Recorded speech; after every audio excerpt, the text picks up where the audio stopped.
Pour les vacanciers de passage à Miami Beach, attention. Le risque d'être dérangé durant le farniente sur la plage est actuellement très élevé.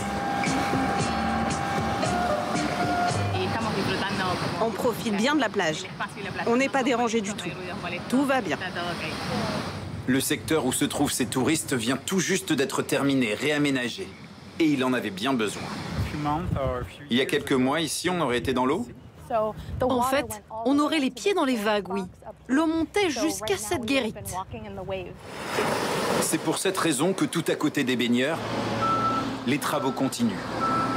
Pour agrandir cette plage qui avait perdu les 2/3 de sa surface. Changement climatique, montée des eaux, conséquences des ouragans.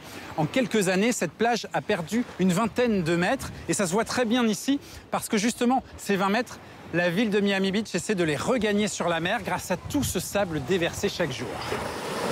Et c'est encore plus clair depuis les airs. Sur la droite, la partie de la plage érodée. Et sur la gauche, celle qui a été remblayée. Un chantier colossal. 40 millions d'euros. 200 camions chaque jour qui déversent du sable. Les camions déchargent tout le sable. Ensuite, le bulldozer va le damer pour étendre la plage jusqu'à 30 mètres en plus. Mais pourquoi la ville a-t-elle besoin de faire ça? Pour le confort de ses touristes d'abord. 7 millions chaque année et 10 milliards d'euros pour l'économie locale. Pour protéger l'habitat des espèces endémiques ensuite, comme la tortue de mer. Et pour la sécurité des habitations situées au plus près de l'eau.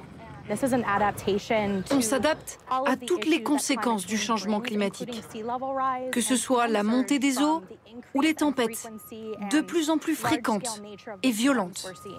1/3 des plages de Miami Beach concernées. Le sable est d'abord récupéré dans une mine de la Floride intérieure, puis analysé pour être sûr qu'il sera bien compatible en termes de composition et de couleur. Enfin, transporté jusqu'à la plage, 835 000 tonnes. Mais n'est-ce pas un peu vain? Entre les ouragans, le mouvement de l'eau et les courants, cette plage subira encore l'érosion petit à petit. C'est pour ça que nous devons continuer à mener ces opérations de régénération tous les 2 ou 3 ans. Sur les bouts de plage qui n'ont pas encore été réaménagés, les habitants de Miami Beach saisissent bien l'intérêt de ces travaux, mais restent partagés sur leur bien-fondé. Un peu plus loin, il n'y a presque plus de plage. L'entrée est bloquée par le poste de secours, donc c'est vraiment nécessaire. Miami Beach n'aurait jamais dû devenir une ville. C'est un banc de sable qui bouge au gré des marées. Pour moi, c'est juste un pansement sur une jambe de bois. Mais il n'y a pas que Miami Beach de concerné. Plus de la moitié des côtes floridiennes connaissent aujourd'hui une érosion considérée comme critique. Ces opérations ont commencé dans les années 1980. Mais à l'époque, sans aucune conscience écologique. Le sable est alors puisé au large, quitte à épuiser les fonds marins. Parfois aussi importé d'autres pays. Même si la méthode a désormais changé, de nombreuses associations fustigent encore ce procédé. Les réserves en sable s'épuisent. Je ne sais pas combien d'années ça va pouvoir durer. On aura bientôt plus de sable d'assez bonne qualité pour combler ces plages. Cette raréfaction du sable fait aussi monter les prix.